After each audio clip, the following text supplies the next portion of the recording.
the morning show. We're on the air at 9 o'clock on every weekday night, taking calls about the Jazz. Hello, good evening and welcome to Rangers Radio. Join myself, Oxchair, on the show this evening is the one and only Rangers legend. I think that'd be fair now, with the amount of time he spent at the club. It's Tom Miller, also known as Tom the Commentator. Evening, Tom. Evening, Ox. Legend, no. I can't go there. No, just lucky. Put it down as lucky. All right, absolutely. Okay, well, privileged. Right, okay, mate, I get that, but you've built yourself into a legendary status, and we'll come to it, and you'll see why when we paint this picture. So how are you doing, Tom? How's the heat grabbing you? It's not been too bad at all, but I think having spent the last 4 weeks out of 5 in Spain, I had to go there to cool down a wee bit. But like the rest, just desperate for the football season to start. And when we're watching the videos of training coming from the south of Spain and things, and everybody was refreshing their Twitter feed every 5 minutes to see if we'd signed another new player or in fact moved a few players out. I think the sense of anticipation for this new season has been absolutely massive. 6-0 against Bury just added a wee bit more verve to the whole thing. And crowd that night, Tom. Crowd down. Oh, it's unbelievable. But we shouldn't, find it hard to believe, simply because who's like us? They just don't exist. The way the fans get behind this football club, and there's no doubt in my mind, incidentally, through the troubled times since 2012, it's the fans that have ensured there is a Rangers still performing at the top level in the game today. And, the fans deserve so much success. And I do feel, after some false dawns, that we're laying down good foundations to go forward. Tom, when I started reading about you, what struck me as a young man was your love of the game. Yeah, first and foremost, football fan, but brought up in the Rangers tradition since 3 or 4 years of age. So there was only ever one club for me. Although, can you believe it? I was born and brought up in Coatbridge. And I did read that, and I did read that. I think you must be the first Albion Rovers season ticket holder I've ever spoke to. Well, there you go. And I had one for Airdrie as well, simply because my parents didn't allow me to travel to Glasgow myself. So I would go to Albion Rovers 1 week, Airdrie the other week, but the whole time I had one eye on what was happening when Rangers were playing. And then when I got to a certain age, I think first year of high school, I was allowed to travel to Ibrox with my pals or whatever at that time on the blue train took you, which was heading ultimately to Helensburgh, and you would take the train from Coatbridge into Queen Street, jump in the subway and be over at Ibrox. So, there is only one club for me. And when the opportunity came to actually be the first ever pioneer, effectively, of internet broadcasting, going back to 1999, I had to pinch myself when the opportunity landed at my desk. And it really has been a privilege all the years to do it. So when you started going to the games, obviously your parents were wise, because Bridgeman would have been cutting about Glasgow there, and it would have been a safe place. So who were the first players? Who were the players? What was your era? Yep, Ox. I was very fortunate. I had an uncle who had a fishmonger's business in Coatbridge, so you can imagine he did okay, particularly on Fridays. Where he had 3 shops in Coatbridge. Shut his Airdrie one down on a Friday, did he? It was unnecessary. They could have a day off. And he was a huge Rangers fan. And along with a couple of his friends who were pretty well heeled, 2 of whom had the Bedford garage in Coatbridge, Alan and Lammy Smith, and his other friend, a fellow by the name of Jack Crawford, was an accountant with PKF or whatever they were at that time, and they all had members' tickets. And Big Jack was my uncle, and I was the only boy in the family.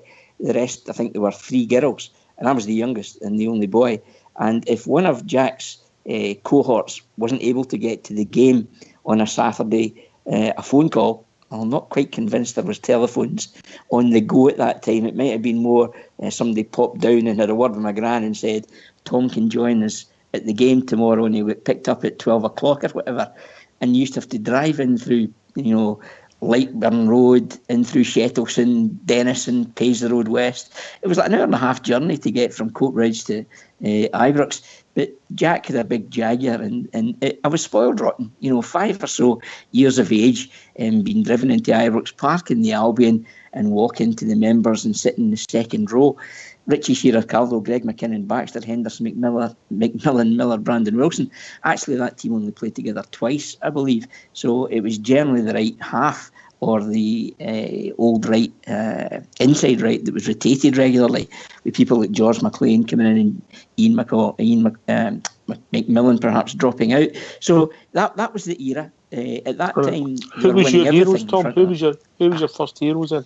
Had to be Baxter. He okay. joined the club from Wraith Rovers, and he was going to be undoubtedly the keystone in the side that was being structured and shaped by Scott Simon at that time. Just a quick one for you, Tom. See if he hadn't broke his leg, do you think we could have won a European Cup in '64? I don't doubt it. Yeah, he was the guy who opponents feared. He was the guy who would take the ball, tailor-made for European competition, when you needed a bit of time in the ball, a bit of patience, and more importantly, making the ball a prisoner and making life difficult for opponents. And he had the ability to pick the pass, and guys like Miller, Brandon Wilson ahead of him totally thrived on that kind of service, and everyone delivered. I don't think there was a season any of these three guys collectively didn't deliver any less than 75 goals. So, Baxter undoubtedly was the architect of that side, and it was a tragedy when his leg was broken. And of course, it was broken while he was doing a bit of showboating when the game was already won. So, if you look in our own history, that was a tragedy, as was Ronnie McKinnon. 72 campaign when we actually won the Cup Winners' Cup. Effectively, Ronnie McKinnon, who was years ahead of himself as a playmaking centre-half, cultured, comfortable on the ball, had it all, pace, touch, vision, and broke his leg on the way to that Barcelona final, and effectively his career was ended as well. 72, it wasn't that much later. When David White had been displaced, but he put down some big signings who were influential in that so successful team against Moscow Dynamo that lifted European silverware. So when we started off with that Richie Shearer Caldo, the early 60s team, we moved into the mid 60s, and obviously our team with about four years of a barren spell for the obviously 66 to 70 without winning trophies, etc. But we competed, and our record against that team to the other side of the city was okay, but ultimately it was against the other team. So as it was building, you were getting older, you're becoming aware. Who was coming to the fore? Your Rangers, when you're moving on, you're getting a bit older. Who were you seeing? Obviously Baxter had left the club. What players were sticking out to you then? It was probably Colin Steen. Colin Steen. And what sort of value would you put on him nowadays? But I mean, Colin came 8 goals in his first 3 games, and if you chat to him about it, he'll tell you it should have been 3 hat-tricks, and if they'd had goal line technology, he would have had 3 hat-tricks, claiming that one effort went in off the underside of the bar. But he epitomised what Rangers were all about. Despite the fact that we were in the wake of Celtic at that time, Rangers were in transition.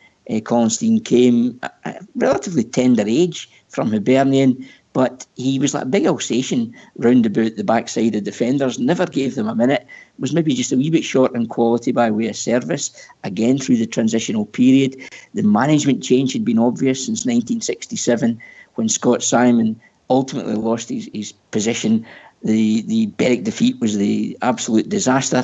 Got to the final of the Cup Winners' Cup the same season. In between the time, they jettisoned goal scoring in the form of George McLean and Jim Forrest, neither of whom played for the club again after that Berwick disaster.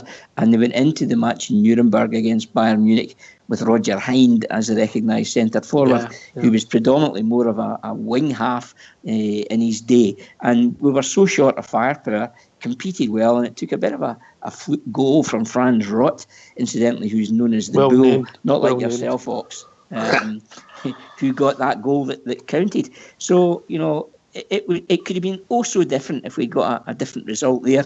Instead of that, our fortunes still were in the wilderness for the next 3 years until step forward a 16-year-old Derek Johnston. I can still visualise him yet getting above Billy McNeil and powering a header into the net in that 1970 League Cup final, lifting our first silverware in 4 years. But we had quality. I'm not quite sure what the missing link was at that time, because you look at guys like Bud Johnson, who was at the club for such a long while. Another player who lost a lot of time to injury and a broken leg in '66 as well, which probably damaged Scotland's hopes of getting to the World Cup finals at that campaign. But we had youngsters who knew what Rangers were about, signed for the club at the age of only 15, and he still bleeds Rangers. If you speak to Bud today, I had the pleasure of being with him a few weeks ago, Tom. Another player who was so I lauded his every move, but probably from that era, Colin Steen, and then as we moved on a wee bit further forward, Derek Parlane. I mean, born as the king of Ibrox Park. So there's no real cohesion in my picks there. Jim Baxter, top man. Jimmy Miller was somebody that I really enjoyed watching, who had converted himself from a half-back to a striker or an old-fashioned centre forward, as he would have been known in the day. Colin Steen, and then after that, Derek Parlane, who's a good pal of mine, I have to say, and again, a privilege to be in his company fairly regularly. And ultimately, he's still only a year and a half or so older than I am. But for me as a schoolboy, Derek was something special. Rumour has it he's no changed a lot, Tom. Yeah, he must have struggled for the birds, eh? I would have lived off his dross, let me tell you that. And of course, the great story about Miss World. So absolutely sensational when he was asked to go along to the opening of a bingo hall to represent Rangers, and Marjorie Wallace, the Miss World of the day from Texas, was the star of the show as the bingo hall was to be opened. And of course, she took a wee shine to Derek, and who didn't? He was a pretty handsome fellow and fit as a flea, of course, as a 19-year-old, ripping it up in Scotland, playing for the greatest team in the world in front of the greatest fans in the world. And of course, Derek was still living at home with his parents at that time down in Rue beyond Helensburgh. And I think when he phoned his mother to say he wasn't coming home, there was a steward's inquiry. But the next day we went home with a smile, the width of the Clyde. It took him all his time not to tell his mother why he'd been out all night. But I think he did take time out to tell his father, who promptly congratulated him, patted him on the head, said, "That's my boy." Oh, well, it takes a lot of beating that, doesn't it? It takes a lot does of beating. too, yeah. So we moved on, and you've got different players there, obviously different kinds of players, from Colin to Jim Baxter, Derek Johnson, centre forwards. And obviously with the tragedy that happened to us, which puts everything into context, the disaster that happened to us. But then we bounced back for that as a club. We'll never forget it. We'll never forget the people that passed their days. But did you happen to be there at that day, Tom, or is that something that sticks in the memory for you? Going to the game, never went home. And it's something the club will never forget. The fans themselves will always acknowledge it every year. But they didn't die in vain, effectively. Willie Waddle, back at the club by that time, had made...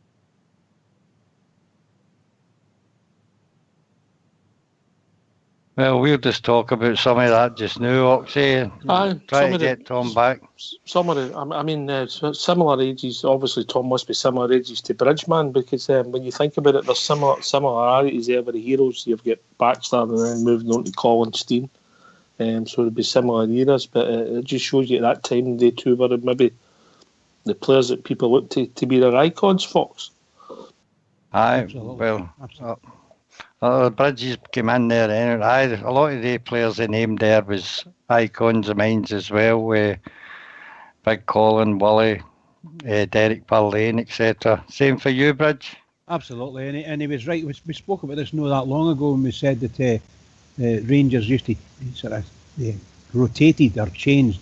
We used to get McMillan playing, but McMillan was only ever part-time with us because he was an architect or something like that, quite well to do in that sense. So he was only kind of part-time, and he never played every game. And you got people like the George McLean coming in and things like that. They would take it over. So the Rangers did, but there was a spell earlier than that when the Rangers team, you could rhyme them off. They were the same every week, Niven, Richie, people like that. Just amazing stuff, just fantastic. And so he brought a lot of memories back, particularly the day of the bad disaster for us. That strikes a lot of, shall we say, cold into my heart, that does. Well, hopefully we'll get Tom back in a few minutes, Bridge, but similar heroes, mate. Similar heroes to yourself, absolutely. Baxter, Colin Steen, Derek Parlane, Billy Johnson. We heard that. Obviously, he mentioned Ronnie McKinnon because it was a sad story, but he's not mentioned centre halves being good football players. But He told you Ronnie McKinnon was a great football player. There was, when you saw, if you ever had the pleasure to watch Jim Baxter strutting his stuff in his pomp, my God, I mean, he demanded the ball, you know. He didn't say anything, just give me it here, son, you know, and I'll show you it today. Wonderful exponent of the game of football. Socks down at the ankles and have a lot of the time as well, you know. Brilliant to watch, great player, a wonderful player. Only seen him once, Bridge. Only seen him once. Do you know where? Go on. Kelvin Hall, 5-a-sides. He was playing. Did he play against you? No, he was well past. Remember, they used to have the charity thing. That's right, yeah.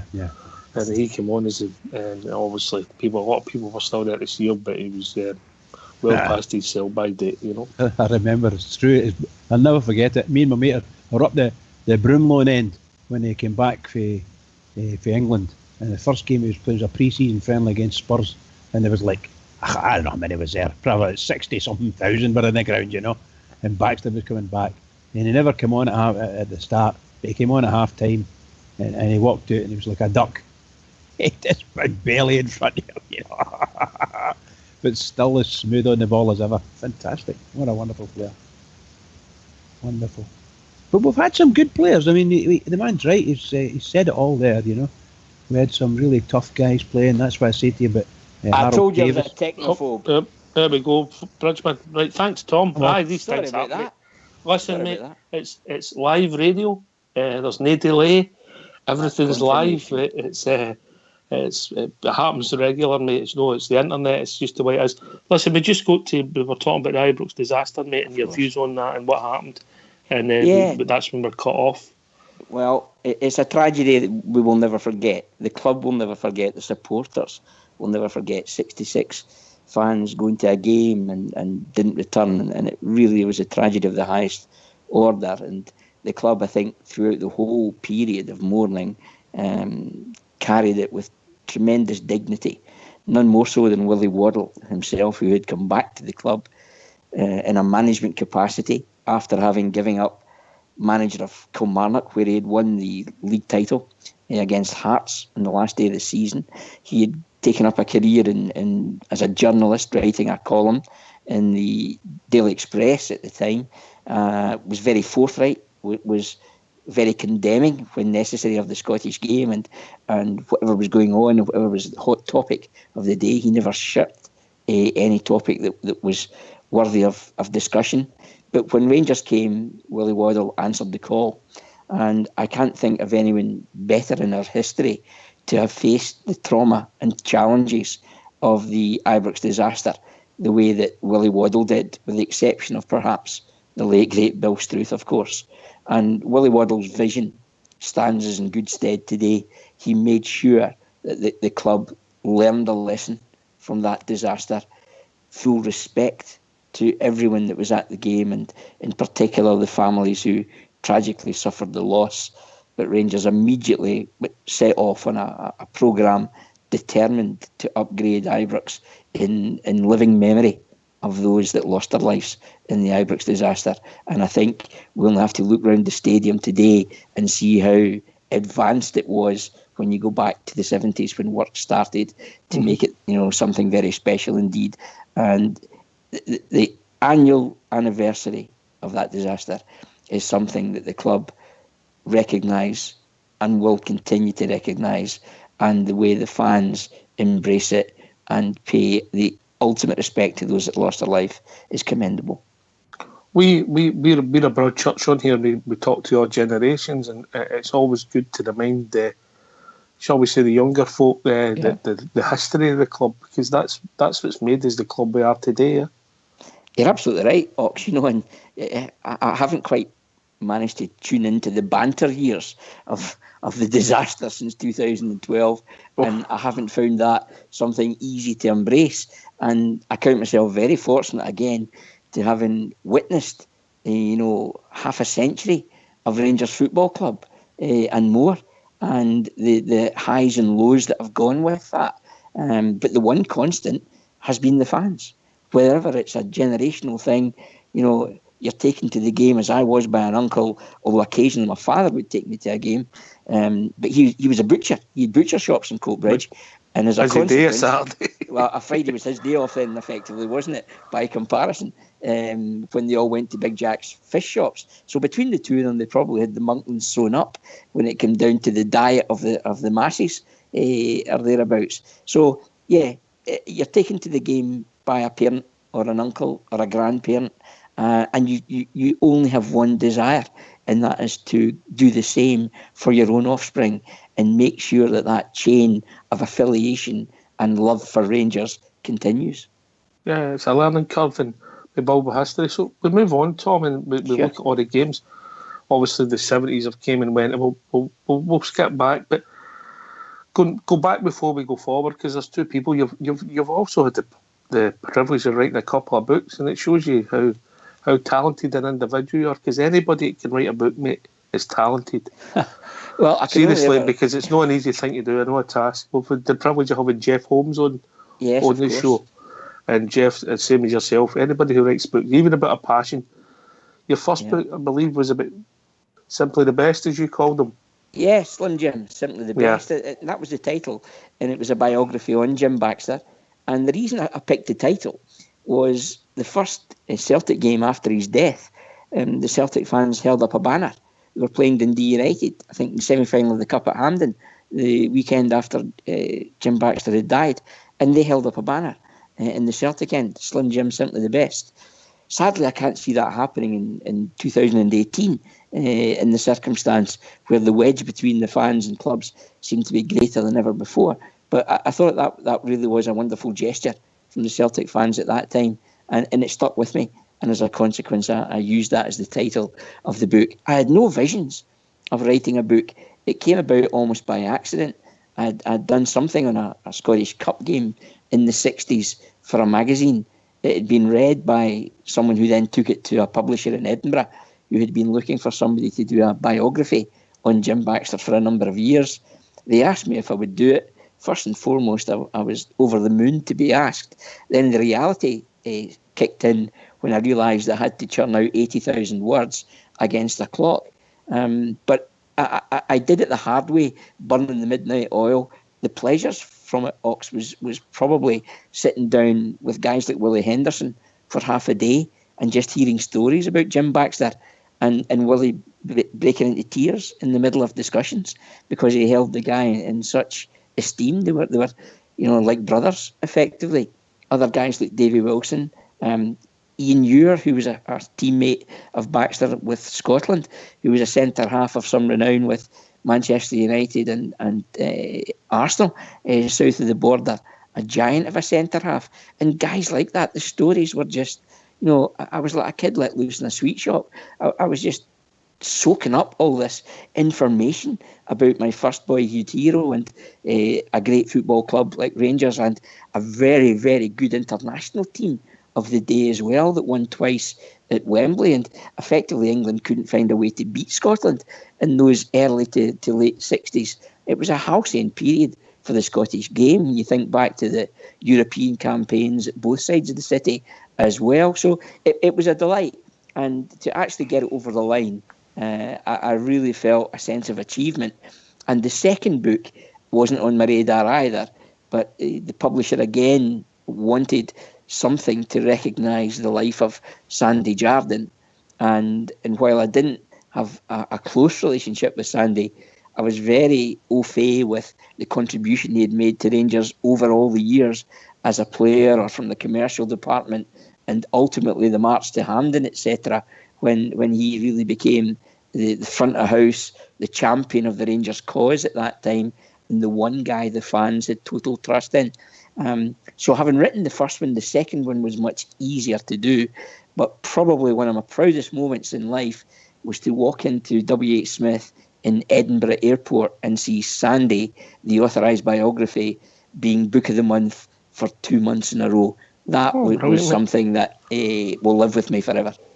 Can I just read you about the Jim Baxter book? And this might help people. They might go and buy it, Tom, and take you towards your second million, you know? Well, I don't know about that. There's no, let me just say, there is no money in books, seriously. There is no real value in books nowadays. The people who make money from it are A, the publisher, but much more is made by the distributor, i.e. the wholesaler and then the retailer. So Waterstones, W.H. Smith, their expectation is probably around about 70% of the cover price. Those that write it, it was just a pleasure to do. It wasn't done for money. No, for the love. Nah, if you analysed the hours it took to put together, you would be working for about 50p an hour, effectively. But a great pleasure and a privilege to do it. I'd like to hear this review, yeah. It's for Ron Blair. I found it today, yeah. Okay. Fortunate to see Slim Jim live in many games, especially the Wembley games and the Rangers V&D Cup final. We also attended the 1960 European Cup final, reference Puskos, Di Stefano, Gento, who were truly world class, but Jim was better and simply the best. Great to read about his exploits with players and his friends. Wee Willie Henderson, who was an entertainer in the 63 England game, which was the best I ever saw Jim play. Congratulations to Tom Miller for highlighting all Jim's great times and also his family life and having so many great names to speak of Jim. Just Wonderful. One review I read today. Yeah, absolutely humbled. I appreciate you taking time to just give me a wee reminder of what I achieved with that and the way it was received by the public in general. But I think that's testimony, not just the book, about the guy, Jim Baxter, ahead of his time. He epitomised the swinging 60s. He lived like a Beatle in Scotland. He had that gala streak, loved a bevy, loved a punt, loved a bit of the perfume on the other side of the fence, obviously, at every opportunity. And he was the guy we all would have aspired to be. He just had it all. And he could play football as well. He could make the ball talk. And he knew it. And he thrived. The bigger the stage, the more Jim Baxter thrived on just showing all these qualities. And off the field, he had the quickest wit as well. He married a girl from Coatbridge, and I used to stand effectively around the corner from where the girl lived as he was courting her, as they would do in those days, where they probably called it winching. Folks will know what I'm talking about there. And I would be there almost every night, and he would come round the corner in his MG, and he'd go, "No, you again, wee man." And I'd say, "Yeah, can I get your autograph, Jim?" You know, you didn't have the days like now with camera phones and all that. And I think I just about signed almost everything I owned that had any form or shape or relationship to Rangers. So, yeah, he was a special talent, a wonderful footballer, and he just had all the showbiz pizzazz that went with being the number one man. So we move on to your life when you moved on, and the job that you're now famous for, Tom. And I would say famous because you're not out of the world because of your dulcet tones, mate. But how did that come about? How did it? What happened? Because you weren't in broadcasting, were you? No, I wasn't. No. I used to play cricket pretty badly. Okay. Great game, mate. Great game. And people don't understand it, perhaps don't embrace it the way they possibly would if they did understand the whole shooting match. Anyway, I was a member of Drumpellier in Coatbridge, and it's a very social sport.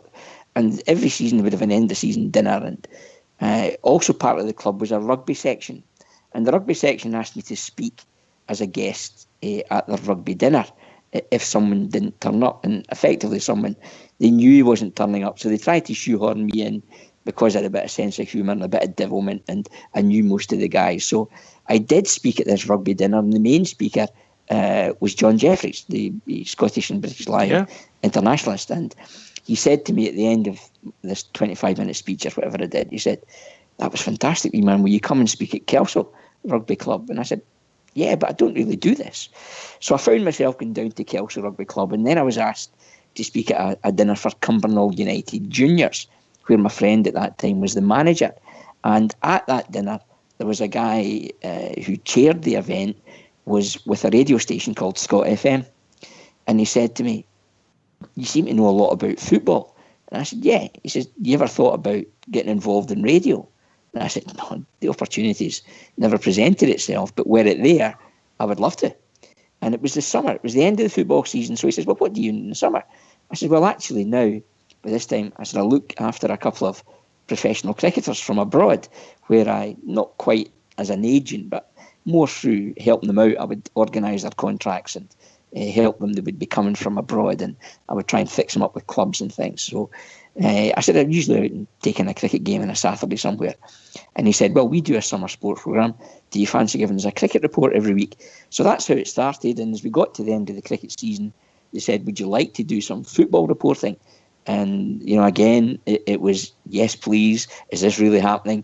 Albeit I found myself covering games like perhaps Falkirk versus Morton, the second tier of the Scottish game, effectively. But you didn't get a bite at the big games. And then that radio station, Scot FM, was owned at that time by Grampian Television, was sold. But they also had commentary rights originally. And they had guys like Joe Harper and Bill Leckie was involved. Big Jake, Alan McInally was also there. And they pulled the plug at the end of the calendar year. And I was invited into the studio to work on the Saturday with a guy called Terry McGeddy, who presented the programme on Saturday afternoons. So I found myself from out reporting to sitting in the studio from 2 till 6 on a Saturday, talking absolute bollocks for 4 hours about anything that we were able to fill airtime with. But it was a great grounding in broadcasting and getting an understanding of the rights and wrongs and the way to do things. And then the people who owned it were asked to provide an audio-only commentary service for the official Rangers website in 1999 for Ian Ferguson's testimonial. And it was to be a trial. And the guy who asked me said, do you want involved? And I said, of course. And I said, who's doing what? And he said, well, Terry's going to do the commentary. And I said, maybe I want to check that out, because Terry had previously been at both Rangers and Celtic. As it evolved, I was asked to commentate, and I'd never commentated before. And I went and did the game. I recruited a big pal of mine of the time, the late, great Colin Jackson, to work with me. And Colin immediately said yes, no questions asked. And it was the first ever match broadcast, albeit audio only, no pictures on the internet, and that was 1999, Rangers versus Sunderland, and Ian Ferguson's testimonial. So it was a real buzz to do so, but the internet was in such tender years. I mean, it really was a new innovation at that time, and it took a bit longer to get a bit of traction, become a regular feature to broadcast on the internet. But no one can take that away. I was the first voice on the internet with commentary on Scottish football. So how did that develop? Obviously that was a one-off game, and how did you get sucked into the club? Obviously your love for the club's there, so but how did you get sucked into employment? Yeah, 57,000 hits that night in the game against Sunderland. But those were the old days of dial-up, so people would be on and off fairly regularly. Yeah, and 57,000 probably equated to around 10 or 12,000 people, effectively. But the club didn't know how to make any money from it. And then the idea was to have a subscription service, which probably took about 3 years to establish. So I was involved in that at that time. But in between the time, I'd got the bug by then to be doing as much as I could. So I found myself working for various other broadcasters. I was with Radio 4th in Edinburgh, and I really enjoyed Radio 4th. And they had 2 frequencies with commentary on both every Saturday, one covering Hibs, one covering Hearts. And if it wasn't Hibs or Hearts, at the time you also had Dunfermline and Livingston in and out of the top flight in the game at that time. So there was always a commentary opportunity on radio, which I enjoyed very much. They were a sister station to Clyde. I found myself then hooked into Radio Clyde, doing some stuff there. You also had Setanta, picking off the Rangers TV as the official club channel partner, while they also had Celtic TV on the same footprint. I did all the reserve games for Setanta, for Rangers TV effectively.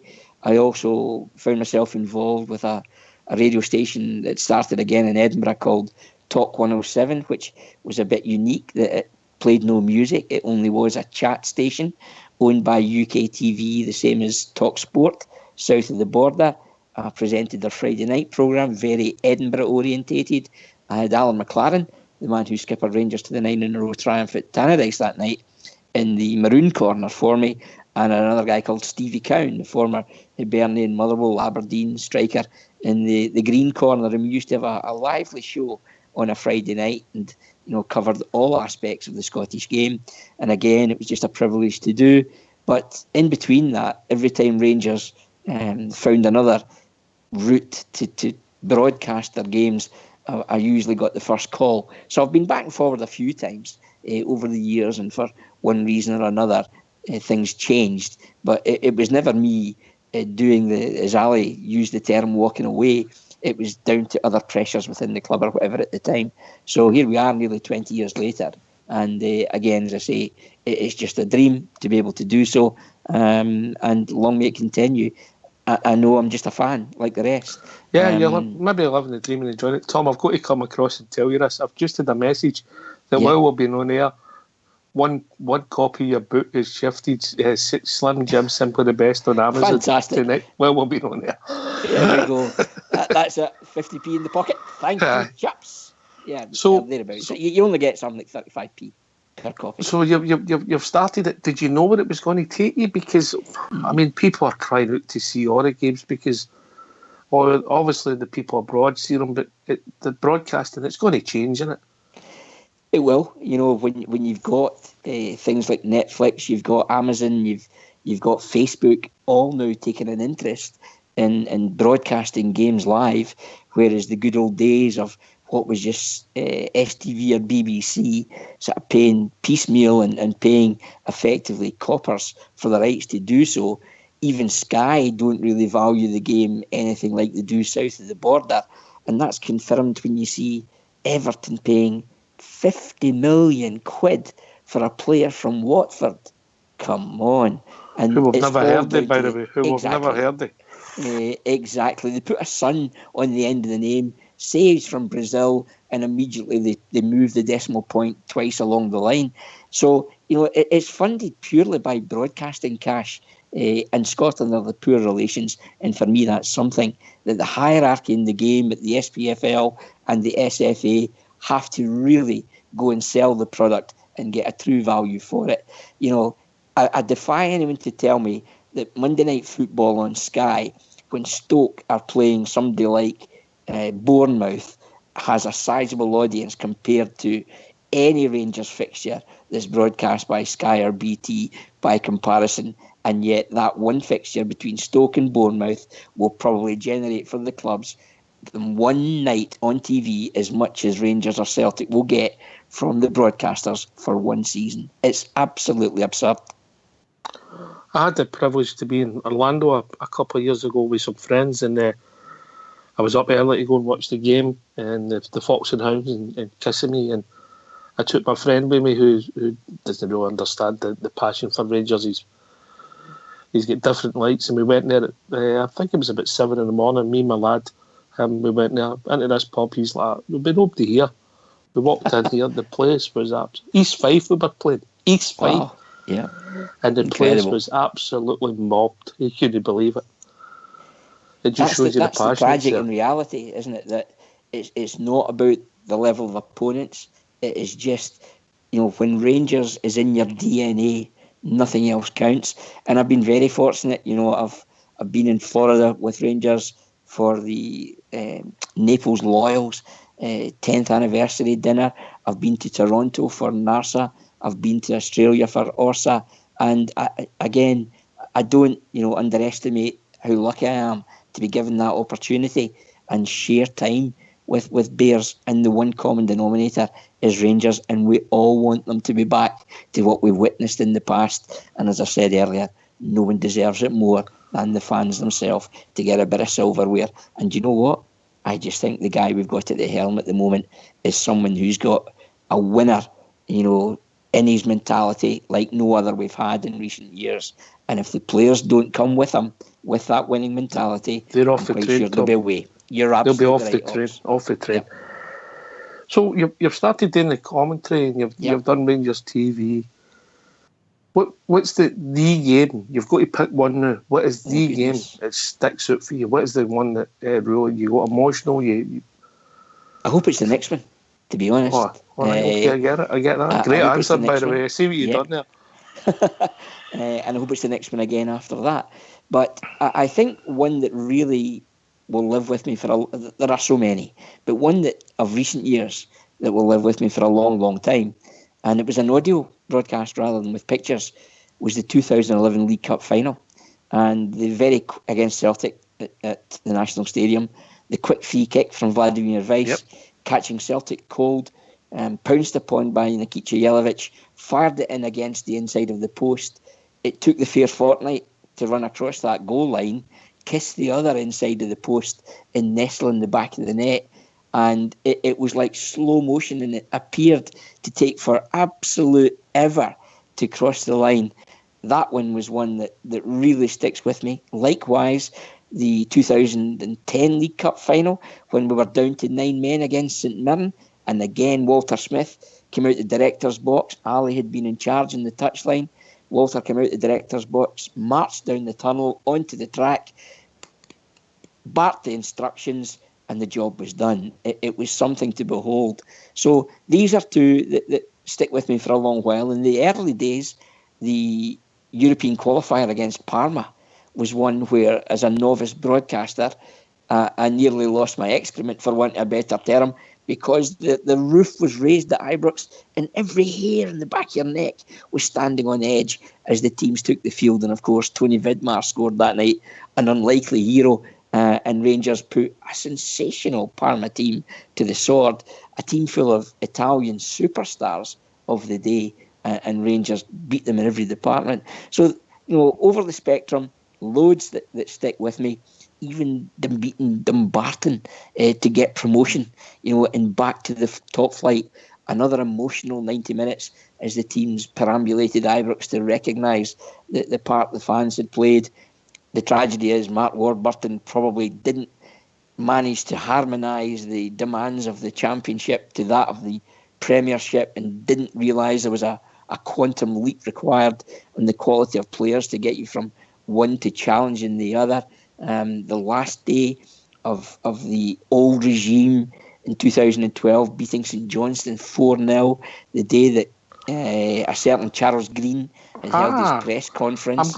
I'm glad you mentioned that, Tom, because when we talked about legendary status for yourself, and we're no blowing smoke here, we just want you to listen to this audio and the number of hits it's had on YouTube, and you maybe just summed up the moment for hundreds and thousands of Rangers supporters. So if you just want to listen to this audio, Fox is going to put on, and you'll see, I'll let people hear what you think of your club. But lest we forget, Rangers Football Club is a 140-year-old institution. It's been a horrible season. The season has come to a close on the park. The curtain may be down, but it's only an interval. Rangers will be back, stronger, bigger, and more determined than ever to run this famous football club with 54 titles under their belt, more than any other football club in the world. Rangers Football Club will prevail. 140 years have come and gone. Would you bet against a further 140 years for Rangers Football Club? I wouldn't. Yeah, I've got a tear in my eye with that, actually. Oh, mate, I wasn't at Perth that day, but I heard that about 2 days later, and the emotions for a lot of people, Where did the words come from? Because did they come from the heart? Yeah. Totally unscripted. On the day of the game, Lindsay Heron, who was in charge of Ranger Media at the time, said to me, at the end of the game, Tom, the platform's yours. Say what you want. And I hadn't even thought about it. Rangers winning 4-0, it was quite a passionate game. I think Sonia Luko snatched a hat-trick. So there was plenty of distractions on the field to the obvious outside pressures of what was happening off the field. And then I just thought, yeah, I've got to get this in because we are in a state of flux here and we needed someone that was going to be big, bold and take the club forward. And I said earlier, we've had one or two custard pies along the way. So there was nothing scripted and it was just from the heart how I felt at the time. And it's something I have to be proud of, and I value the fact that it meant so much to so many people. Yeah, you summed up the emotion of the day and where we are. By the way, what didn't kill us has made us stronger, and ultimately I think we'll be stronger for it in the future, mate. What happened for that day? Because worse things have happened to us in our history, you know.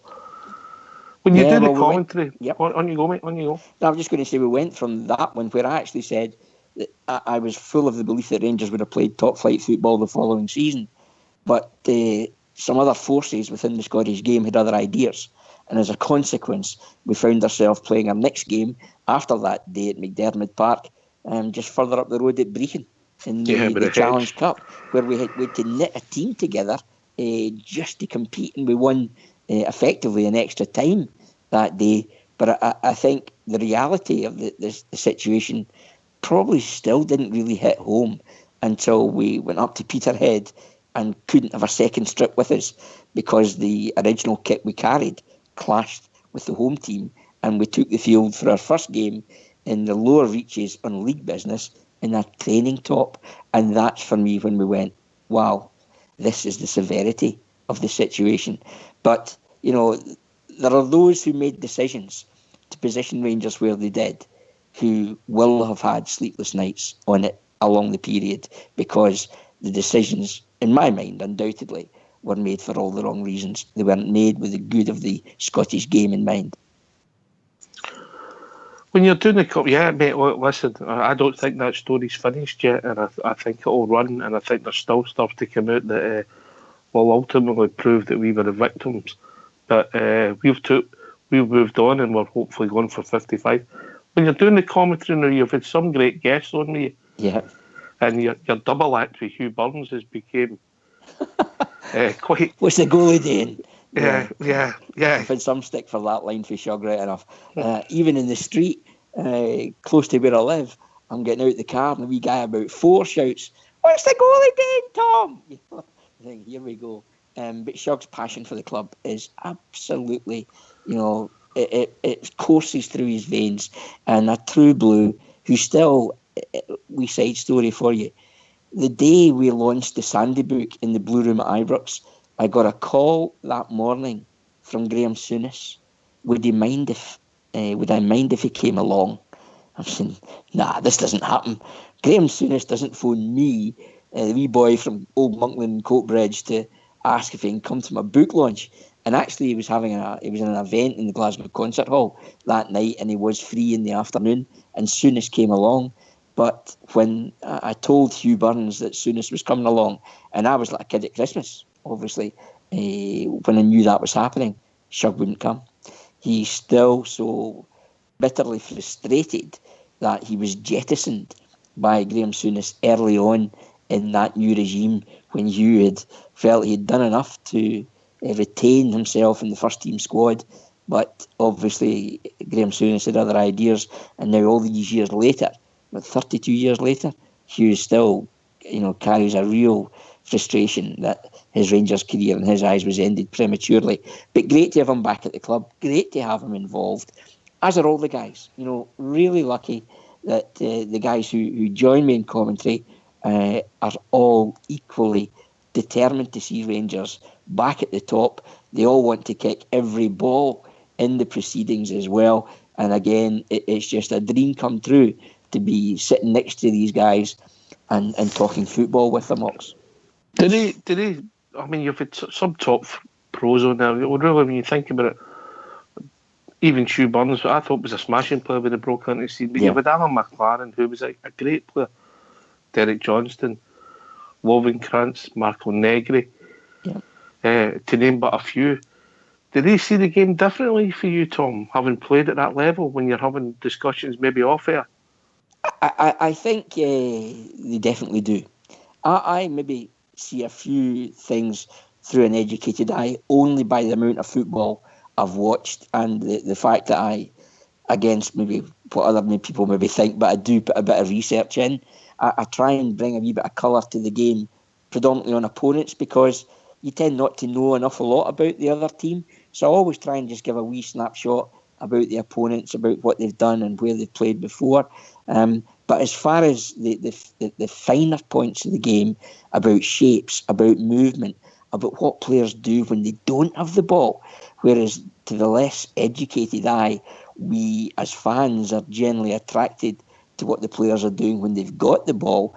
But these other guys, like Kevin Thompson as well, Lovenkrands, Alan McLaren, all see things that they have picked up over the years, predominantly perhaps on the training ground when they don't have the ball. And that's been a real education for me, and to hear the different viewpoints. And of course, so many of them have played under great Rangers managers over so many eras as well. And just getting the insight to what made them tick, what made them tick as a player, how the management team of the day get the best out of them, and their own favourite memories as a player, and just to be able to build that in as the game maybe hits a bit of a flat spot, it's phenomenal. It's just one of those surreal situations that I just can't get enough of. It's just the pros, just the top pros, the guys at your way who have played at a real high level. Most of them had international caps for various countries, mate. They just see the game so differently for us mere mortals, if you like, and sometimes they pick man of the match, etc. The people maybe because they just see it so differently. Yeah, in the next couple of games, Ox, I've got a couple of new faces. All right, okay. Exclusive tonight on Rangers Radio. Thank you, mate. For the next two games.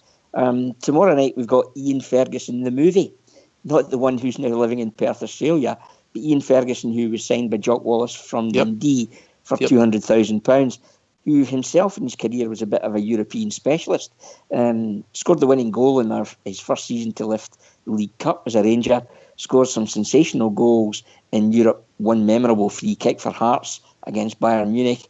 Borussia Mönchengladbach as Dundee United made their way to the UEFA final. And the guy has a previous on the European arena. I think Rangers didn't get the best out of him because he perhaps didn't have the focus, and I'm sure I'll draw him on this tomorrow night when he joins me for the Osijek game, that perhaps his application was the thing that shortened his Rangers career.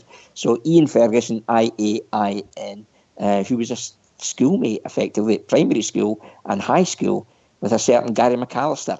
So you can guarantee I'll be boning him about that relationship. And then on Sunday, for the match against Wigan, I'll be joined by Stevie Smith. Now, people may remember Stevie for the lower reaches activity, but of course, that was his second time round at Rangers, and he was part of a squad that did lift silverware. And his first time round as a Rangers wing-back, effectively, his career has been blighted with injuries almost from day one, and lost a year and a half to a back injury when he was at Rangers before he left to go south to Norwich. So Stevie joins me on Sunday. He was with Kilmarnock last season, indeed was captain of Kilmarnock last season, but again has had a torrid time of it with injury, and at the moment is without a club. So, again, we're spanning different eras and trying to embrace as much as we can within the Rangers family. And I do know both these guys, having spoken to them this week, are champing at the bit just to be involved with Rangers again. And that, for me, says it all. Back in the day, had a few nights out with Fergie, mate. He had a lot of attributes that the late Jim Baxter had. Let's just say that. Yes, funny enough, I thought about that. I was going to liken him to Slim Jim to a degree. Then I thought, Fergie, top lad, but on and off the park, I don't think he could lace Baxter's boots, and he certainly couldn't lace his Bacardi. No, but he lived the life, mate. Yes, he lived the life. He enjoyed it. Nice guy. But he's back. He's back doing the lounges at Ibrox on match days as a host with guys like Tam Forsyth and Ali Dawson, and he himself has said, he knows he should have done better in his time at the club as a player, and values being back and recognised, and just getting an opportunity to watch the team, be part of it, wear the tie, and chat to the fans, because he admits himself he's a fan and always has been. I think there's a lot of luck involved when you're at the club, and Maybe if somebody who was there, say, the late 60s, you don't win a lot of medals, then somebody who's there the late 70s, and you fall on a time. There's a lot of luck involved in football. Absolutely. But there's also the demands of being a Ranger and living in the Goldfish Bowl is Glasgow. And I think that's something I touched on Graham Souness moments ago. I think it's something that Souness was very quick to identify, whether players had it in their psyche and their mental attitude to be able to carry the demands of being a Ranger. And if they didn't, he quickly shipped them out again. So you often hear the term, the jersey's too big or too heavy for them.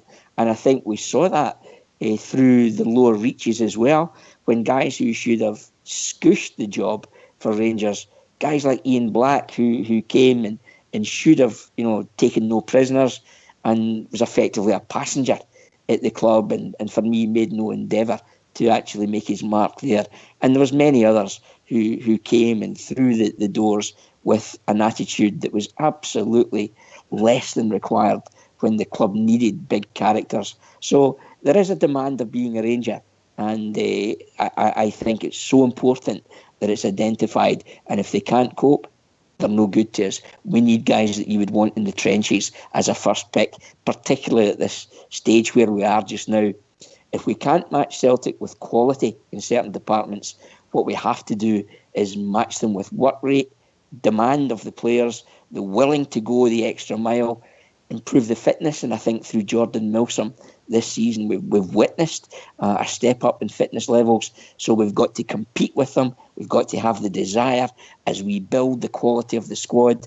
But first and foremost, we should not be bullied. We have to make Ibrox a fortress, and that takes characters. And I think we're on the right track to getting the right place and the right players in place to go forward this campaign.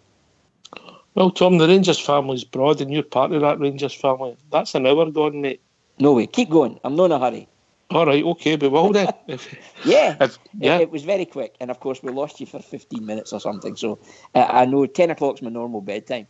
But no, we'll make an exception tonight. All right, mate, if you're happy, I'm happy. If you guys are happy with it, if you're all right with that. Mate, look, we're just moving into insight. So we talked about your favourite game, and then obviously you've had to...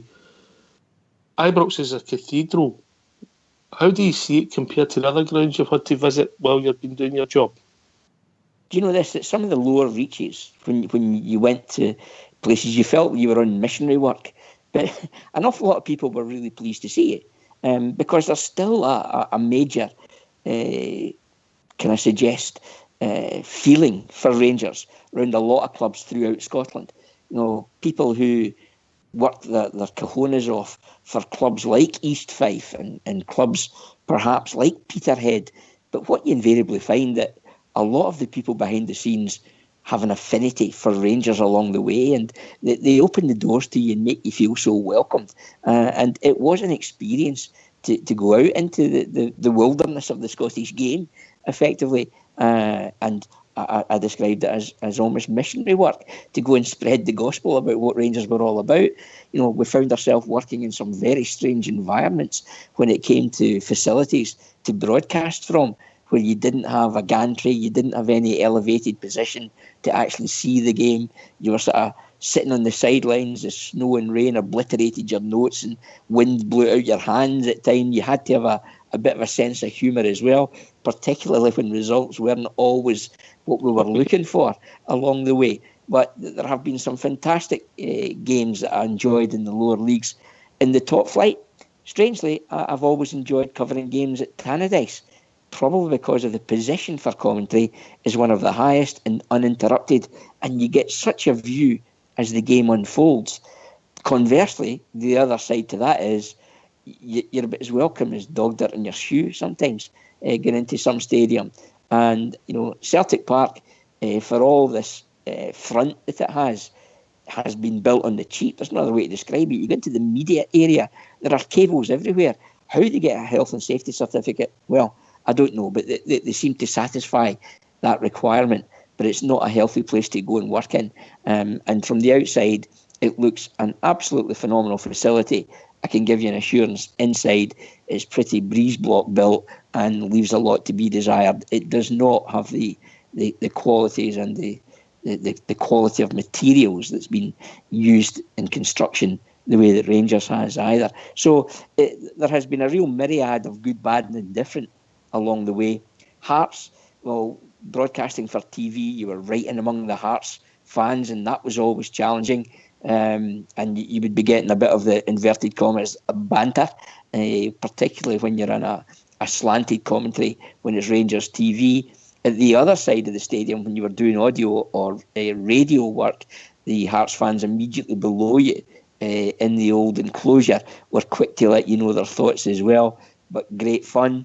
Hibernian, you almost need an aqualung before you can start to think about broadcasting by the time you've climbed the stairs there. And before you ask, I can also give you a rundown on the best pies along the way as well. Oh, on you go, Tom. I'm sure. And for me, this is for Rudy Bear. This is for Rudy Bear.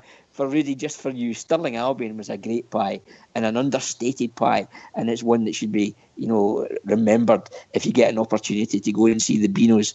Likewise, this season, a wee dark horse on the pie front, and I don't mean that's not the filling.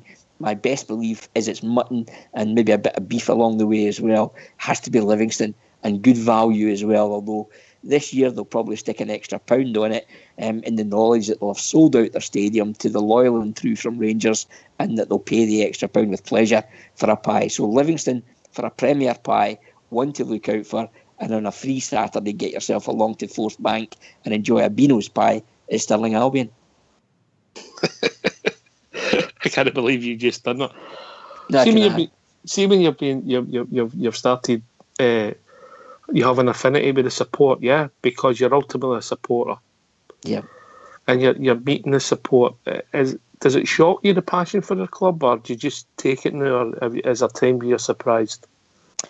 Yeah, still surprised. When I walk around from the car park and people want to chat and people want a photograph, I'm thinking I'm quite embarrassed, actually, being honest. And someone asks you to sign something again, I have to think, you don't really want me to sign that.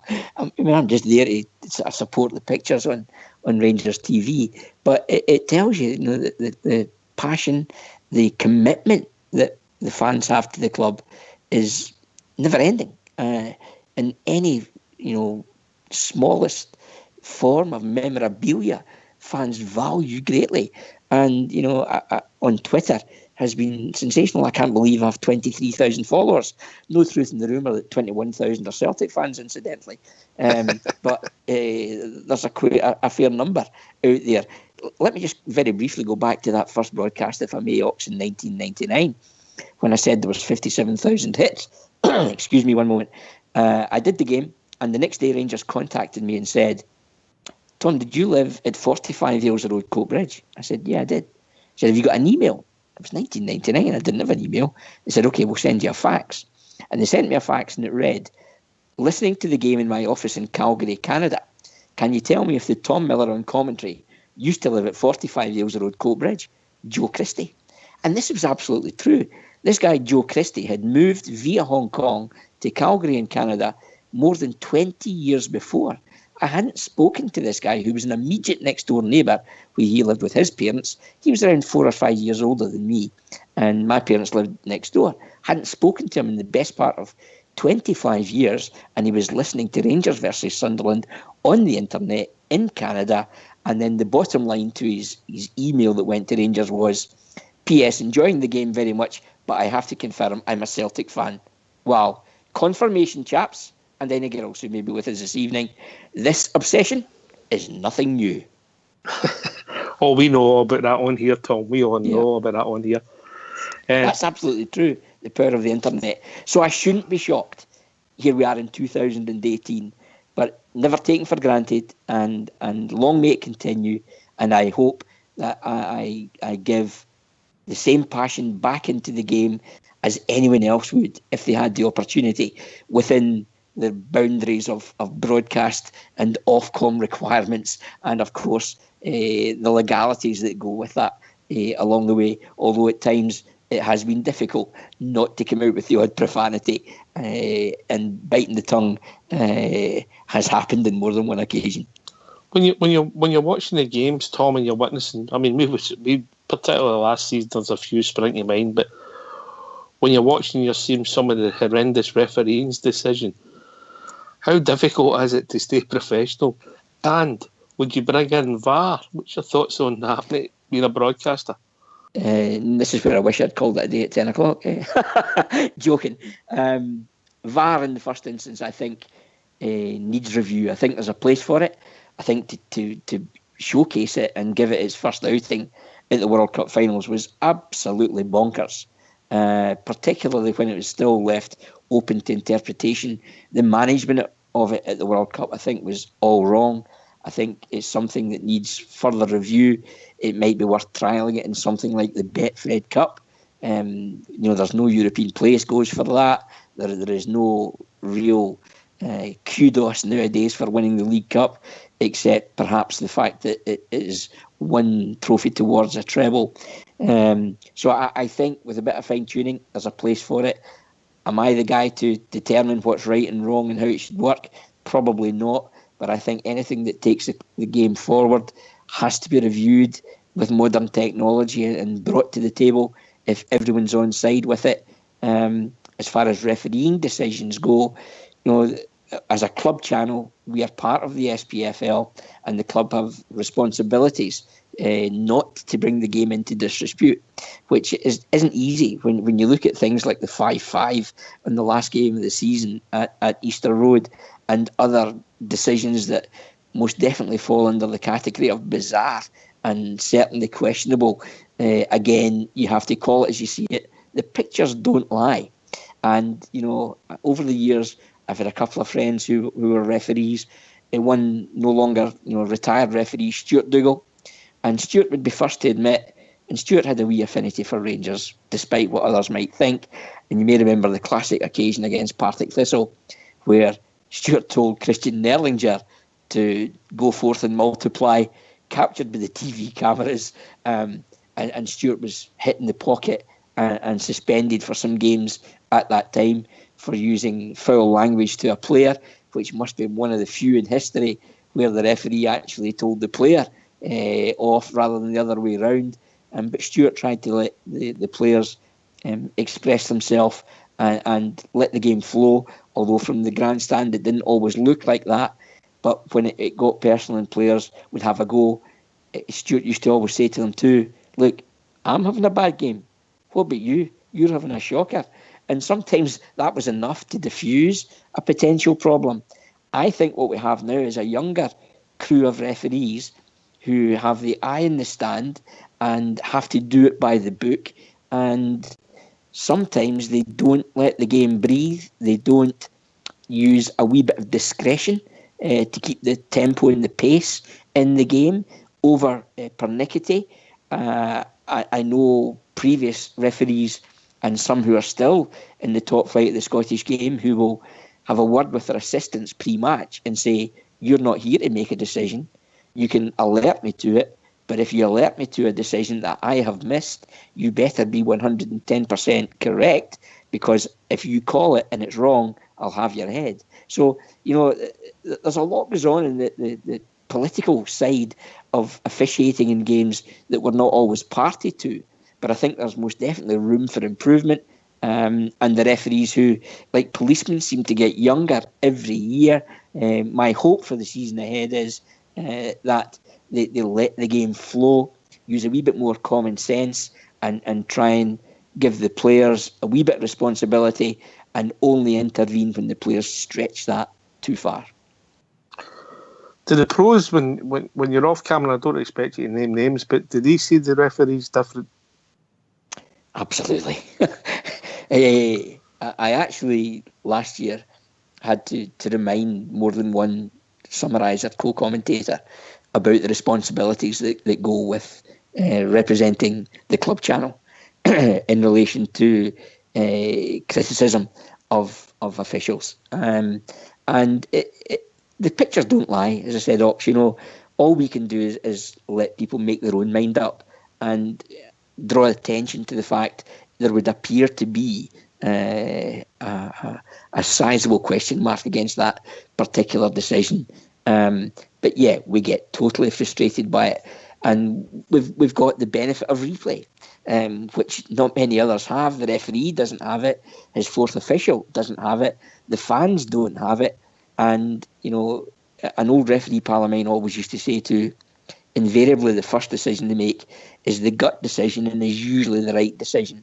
And when you see it back in replay and there's obvious decisions that have been wrong, perhaps VAR can come in at a later date and address that, take that potential for error out it. But on the whole, there's no game without the referee. Whatever happens, we need a referee in the middle, and they're on to hiding to nothing.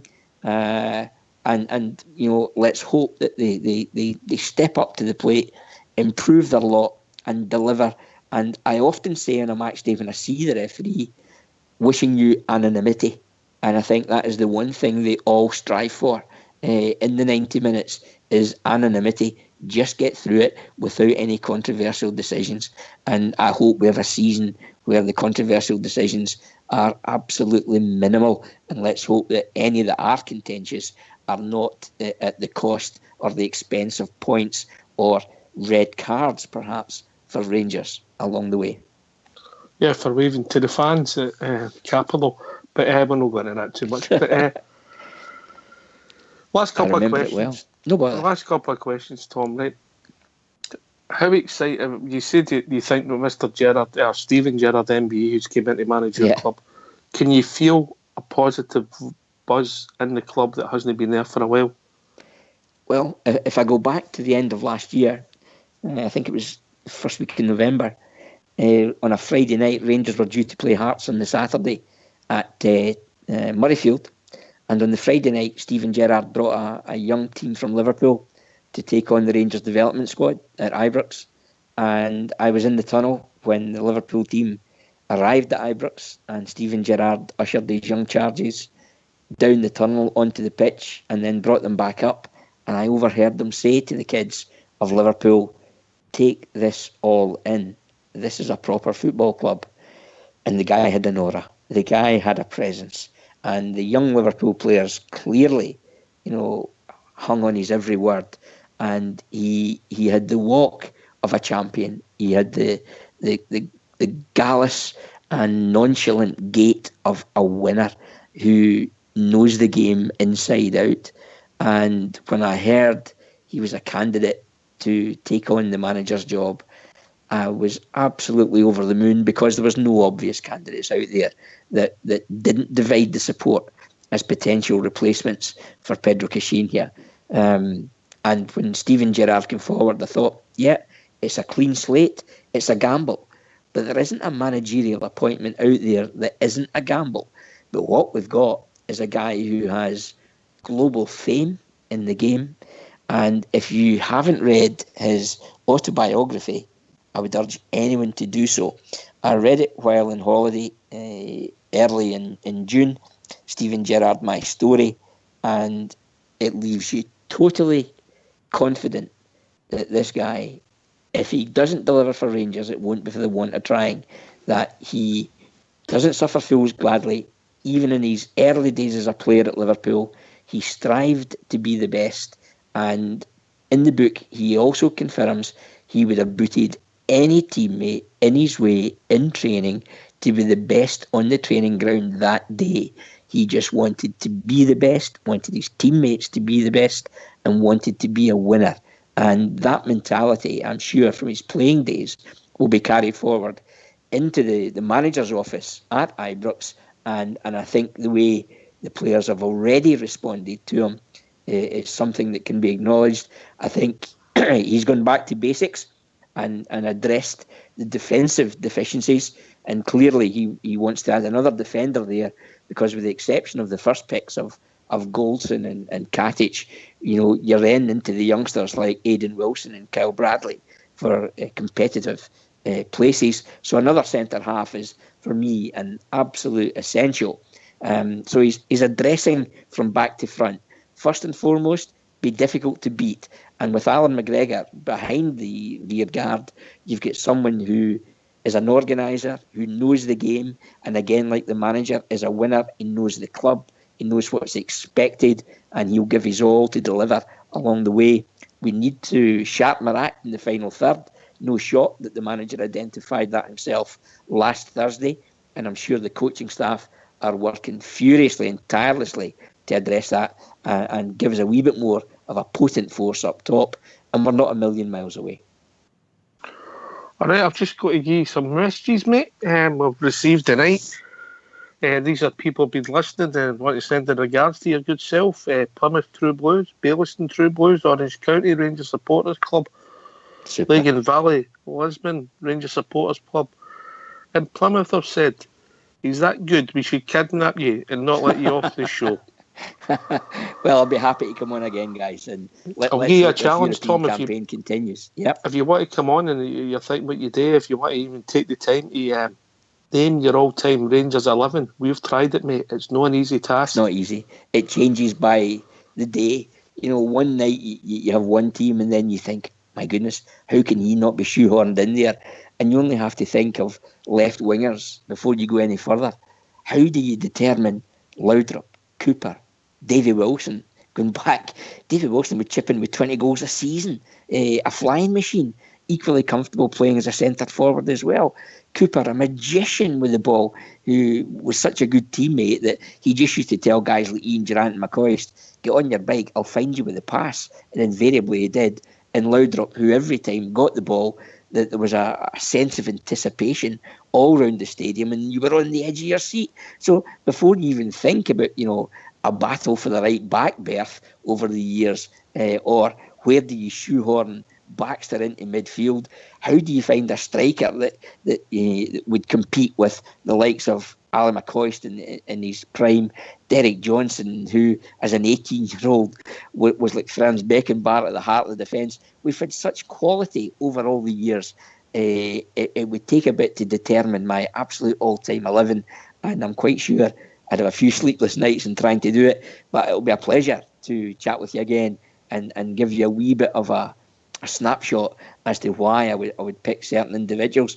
Incidentally, on the Official Rangers podcast, which came out today, there's a wee feature that I've been working on with Nick Thompson, who's a great lad, now full-time on the Rangers media team, and it's to recognise some of our international players whose international caps for Scotland hang in the corridor between the manager's office at the top of the marble staircase and the Thornton suite. And we've identified a few so far, and I've given a wee snapshot from my memories about these players along the way, going from guys like David Meiklejohn, pretty much right through the Colin Steen era, etc. And today's official podcast on Rangers website features Jim Baxter, funnily enough. So I hope you enjoy it as a listen, but it'll be great to come back on and I'll give you my all-time top Rangers. Could you just send with regards to the people at the club, because the media content and what's happened on the website, you can see the improvement in the last few months, mate, for all the fans. Absolutely, and I'll make a point of that. Yep, I'll be speaking to the boys in the morning. But the first to criticise, you know what we're like as Rangers supporters, but you've got to give praise when it's due. Well, that's kind of take time to say so. Praise when it's due, Tom. It's been an absolute pleasure. You mentioned pies earlier. Last question. Sure. When you have a rolling sausage, brown or red sauce? Oh, if it's a good sausage, neither, to be honest. Oh, right, okay. But it has to be a good sausage. Now, remember, an earlier conversation. Butcher. My father was a butcher, so I know what I like. So it has to be a square sausage first and foremost. Or locally to where I live, the butcher does quite a nice round pork slice sausage, which is exceptional. But if it does need a wee bit of jazzing up, a wee bit of sizzle on it, it has to be brown. Good call, Tom. It's been an absolute pleasure. Don't be a stranger. I promise I won't. Great talking to you. Call in any time you want to talk about the football. You just want to talk about the Rangers, because we're always here for 9 to 11. But thanks very much, Tom. Sounds like a plan to me. It's all about the Rangers, and thanks a lot, guys. More strength to Rangers Radio. We're going to play a tune that you might find quite suitable. Look forward cheers, to Tom. Thanks very again, much, guys. All the very best. Cheers. Bye bye.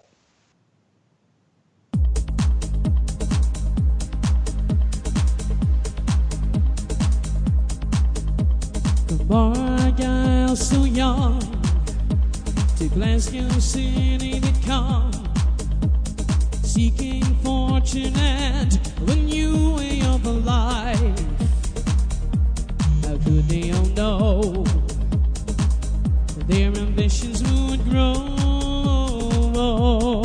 Such a beautiful story, when here's how it goes.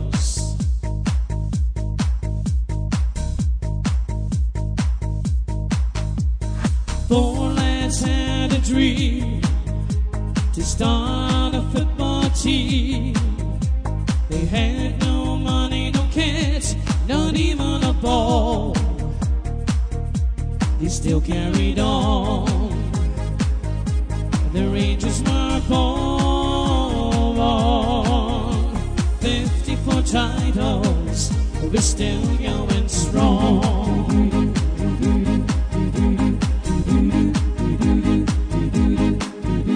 So hoist up your Rangers flags, sing with your hearts and voice. Let's celebrate the greatest club in the world.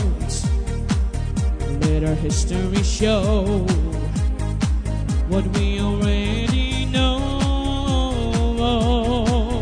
We are the Rangers, the greatest of all.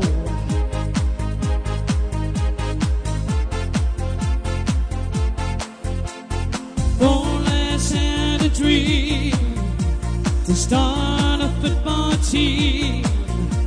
They had no money, no kit, not even a ball.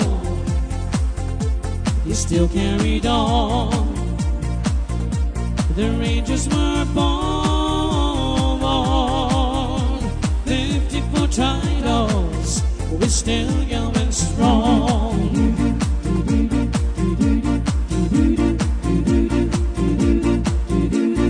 Four lads had a dream to start a football team.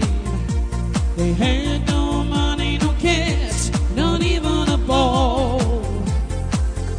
But they still carried on. The Rangers were born. 54 titles, we're still going strong.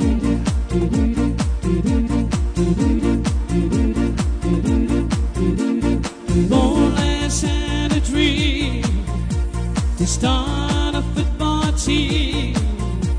They had no money, no kit, not even a ball. But they still carried on. The Rangers were born. 54 titles, we're still going strong. 54 titles, we're still going strong. 54 titles, we're still going strong.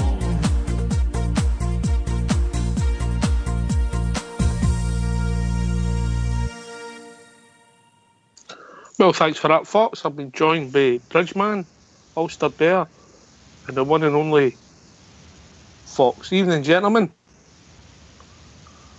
Good Hello, how evening, you doing? guys. Good evening. Can I just Bridgeman. say, first of all, Yep, on well you done, go. Ox Jeff. Absolutely brilliant. Great interview. Thank you very much, Tom Miller. Same sort of areas yourself. A lot of memories for you there, Bridge. Oh, yes, yes. Full of them. Full of them. And you get humbled when you listen to them. You hear other people saying some of the things that you say or you feel, whatever, you know. What's that? Somebody trying to phone in? Sorry. That's away. Sorry, there's somebody trying to phone in an old caller. Let's call them, the dead sure which. Aye, you're right. It's just say it brings back memories, and a lot of the stuff he talked about was quite modern as well, you know. So you guys are involved in that and those thoughts and things you like to speak about. He covered it all. Very good indeed. Very proud. I'll just put it out there that somebody's phoning an old call. If you want to phone Rangers Radio, you'll be brought in. Fox, what a gentleman. What a proud of good for our club, and obviously fair play to him for coming on. The first time I've had any official connection with the club to come on the radio show. Aye, highly delighted with that, mate. I've met Tom personally a couple of times, a couple of Rangers functions, and he's an absolute gentleman. Very funny if you ever get him to your club for a speaking engagement. He's a terrific turn.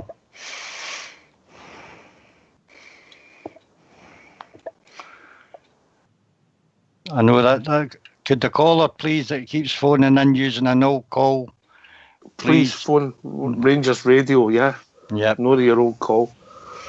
Big Ulster, do you enjoy that, mate? Obviously, history lesson, that's you get 3 books you need to read now, yeah? You've got to read, books. Yeah, Slim Jim, Simply the Best, the Sandy Jardine one, and obviously the Stevie Gerrard one recommended by Tom, so that'll keep you mischief up to Christmas, mate. Oh, I need to get the wallet out, start buying them up. I think that was a brilliant interview, so it was fantastic. Some insight. I think you can honestly have Tom on for the whole week and you still would only scratch the surface of what that guy actually knows and his experiences.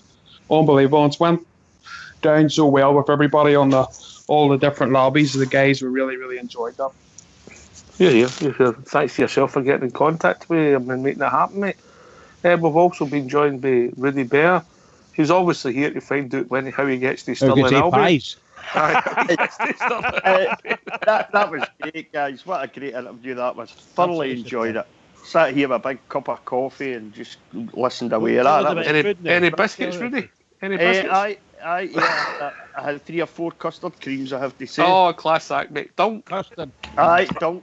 You're a class act. Always don't. No, I'd like to thank a lot of you guys there for that. That's whoever was responsible for making that happen, because that was absolutely fantastic. And I could happily have sat here for another couple of hours and listened to that Ox. I'd like to thank Tom Miller for his advice and where to find the best pies in Scottish football. I'll check that out. But that was has to be said, for all the guys technically that set that up, absolutely brilliant. Ulster, Old School Blue, Foxy and yourself, fantastic interview, and that'll go down. I bet it goes down a bomb all over the internet. Brilliant. Well done, guys. Well done. We'll be joined by Wheels and the one and only Gallant Pioneer. So we'll go as Gallant. Oh, I know him. Wheels? How we doing, Wheels? How we doing? All right, guys. All right, mate. Wheels. Listen, guys, absolutely brilliant. That was absolutely fantastic. And see when, the minute you played that speech that it done, honestly, goosebumps. Aye. It was amazing stuff, so well done to everyone for setting that up. And obviously thanks to Tom for coming on and giving us an insight as well. Big thing for us, Wheels. That's the first employee we've ever had for the club. Or I don't know if Tom is employed directly by the club, but obviously works for the club in some capacity. Come on the show, which is a great thing for us, Bridgeman. Before we go to Gallant Pioneer, a great thing for us. Absolutely fantastic, a marvellous interview. I know an interview was done with him before, but that was a couple of years ago. I think it was under the old banner of Rangers Chat. Absolutely excellent. That was superb tonight, Oxter. Really and truly, hats off to you. You did it well. Really, really, really good. And you let the guy in. The guy gave some really good, shall we say, chats to us, and a lot of folk brought back so many memories for me. Sometimes you get a wee bit speechless on it, Yeah, but well done, really. I liked his speech. Anyway, we'll be joined by Gallant. How we doing, Gallant? I'm doing great, thank you. How's the rest of you guys? All right, mate. Doing well, mate. Aye, Gallant. Hey, mate. How you guys just sit and listen to that guy all night? He was amazing, brilliant, absolutely brilliant. He's got a unique twang to his voice, isn't he? He's got one of the voices that's absolutely... you can see why he's been successful in the broadcasting game, Gallant, Yeah, 100%. He's Rangers TV, we've got Bridgeman, they've got Tom Miller. No, it's true, isn't it? People who have just got a twang to their voice that you hang on to. Anyway, talking about life goes on, but great shout out, great thanks to Tom Miller.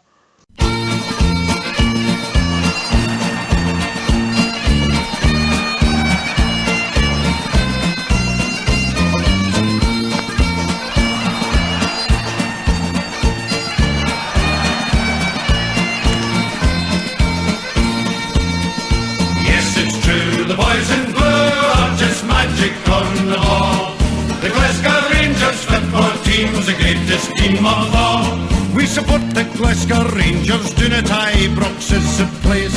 And we will follow in the championship race. Yes, it's true, the boys in blue are just magic on the ball.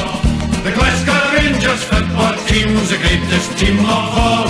It's true, the magic boys in blue are the best team in the land. You've got to queue and govern to get a ticket for the stand. Yes, it's true, the boys in blue are just magic on the ball. The Glasgow Rangers football team's the greatest team of all. We've spent a lot of money on great players, yes, that's true. But the Rangers fans deserve the best from the boys in royal blue. Yes, it's true, the boys in blue are just magic on the ball. The Glasgow Rangers football team's the greatest team of all.